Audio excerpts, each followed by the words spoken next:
today we will start with grammar chapter number 3, adjectives. Okay, so now first of all, what are adjectives? As we have studied in previous classes, adjectives are words that tell us more about a noun. Okay, they give you more information about the noun. For example, can you show me the red pen? Okay, so here the noun is pen. And what is the word that gives you more information about the pen? Is the color red. It tells you that the pen is red color. So red is an adjective. Then next is it was a beautiful show.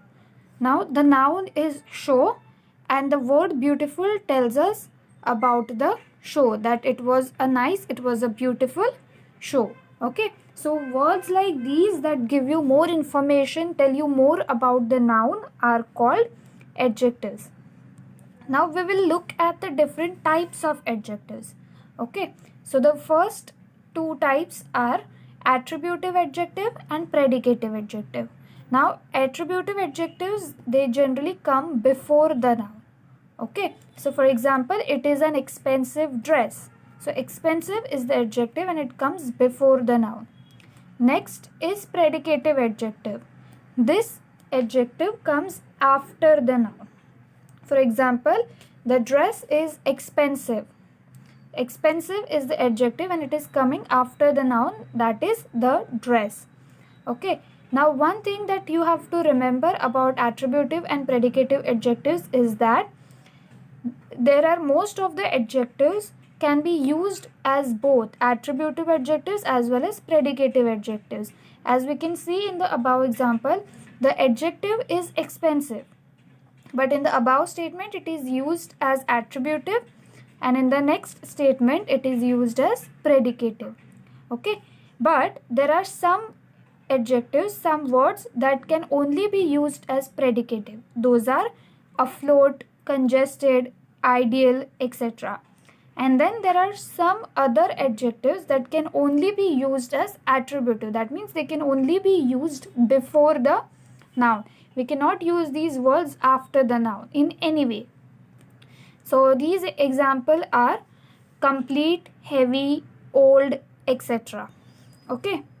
Now next we have studied comparisons of adjectives. So we will do a quick revision over here. The comparison of adjectives has three forms: positive, comparative and superlative. That means you can write the word the adjective in three forms. In the positive, that is the base form, that means it is the actual adjective. Okay, so for example, Riya is a smart girl. Smart is the adjective and it is used purely in that form. Now next is comparative. We use comparative adjectives when we are comparing two people or two things, two places, etc. Okay, so for example, Sejal is smarter than Riya. So we are comparing Sejal and smarter. Now next is superlative. Superlative is when we compare more than two people, places or things, and it is usually the highest degree of quality. That means nobody is above that degree. So for example, Seema is the smartest girl in the class. So nobody is as smart as Seema. Okay, she is the smartest girl. Okay, but now mostly when we are trying to use compare degree, we're using degrees of comparison. It is generally smart, smarter, smartest, tall, taller, tallest, kind, kinder, kindest, in these forms. Okay, but we have to know that there are some adjectives that have irregular comparison. Okay, so for example, good, we don't say good, gooder, goodest. We use good, better, best. Similarly, we use much, more and most. Then little, less and least. Okay, bad, worse, worst. Now one more thing that we have to remember is that sometimes we can have two different words for the same adjective. For example, old, in the comparative form we can use either older or elder. Now when do we use older and elder? we use elder when we are talking about people. She is my elder sister. Okay, and we use older when we are older and oldest. We use older and oldest when we are talking about things. Okay, and sometimes we use it for people as well, but elder and eldest is used only for people when we're talking about people. Okay, then far, far, further, furthest, far, farther, and farthest. So now when do we use further and furthest? We use further and furthest meaning when we are using it in addition to. Okay, so I want to hear no further argument. That means I don't want you to add anything beyond this. This is the full stop. Okay, and we use farther and farthest when we are talking about distance. Okay, his house is farther than mine. Okay, so that means his house is still beyond my house. Then similarly, late, latter, last, and late, later, latest. Now we use later and latest when we are talking about time. Okay, so it is later than I thought. Okay, so we are talking about time. And when we use latter and last, we are talking about positions. Okay, he came last.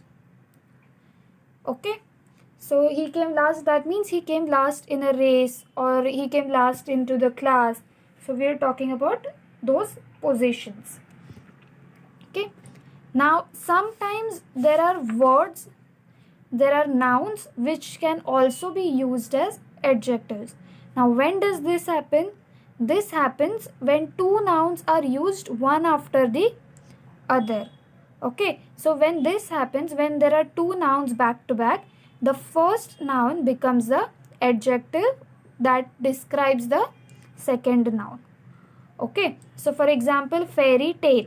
Fairy and tale, both of these words are noun. But because there are two nouns back to back, we will assume we are considering the first noun, that is fairy, as an adjective. Okay, similarly, school girl, fruit salad, etc. Okay, now moving on, we have adjectives with ly. So generally the words that end with ly are adverbs, right? But here we are saying that there are some adjectives that end with ly. Okay, so some adjectives with ly are also adverbs, as I mentioned. For example, early, daily, etc. Okay, and then there are some adjectives with ly that are never adverbs. Okay, even though they have ly at the end, they are not used as adverbs. Okay, so for example, friendly, elderly, cowardly, etc. Okay, so one example would be, his cowardly behavior surprised us. Here cowardly is used as an adjective. Okay, it is telling us more about his behavior. Okay, but we do not write it as he behaved cowardly.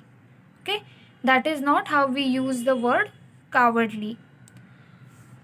So moving on, we have participial adjectives. Okay, so what are participial? When we are using ing or ed forms of the verb. So ing is present participle when we say I am doing something, he is doing something, we are doing something. Those are ing participle. And ed are past participle. I tried to do that. Okay, so here a few examples of present participle are snoring, missing, sparkling, etc. And ed past participle, examples of past participles are tired, worried, depressed, etc. Okay, now what does a participial adjective do? It qualifies a noun or pronoun. That means it tells you about a noun or a pronoun. So for example, the tired dancers wanted some rest. Okay, so here the word tired is a past participle, and we are using that word to describe the dancers. We are using it to say that the dancers were tired and they wanted some rest. So that is how it qualifies a noun or a pronoun. It tells you more about the noun or pronoun. Now next, it is used attributively or predicatively. It can be used before the noun or after the noun. Okay, it can be used anywhere. And then the third one is, it is used in comparative or and superlative form, in both the forms.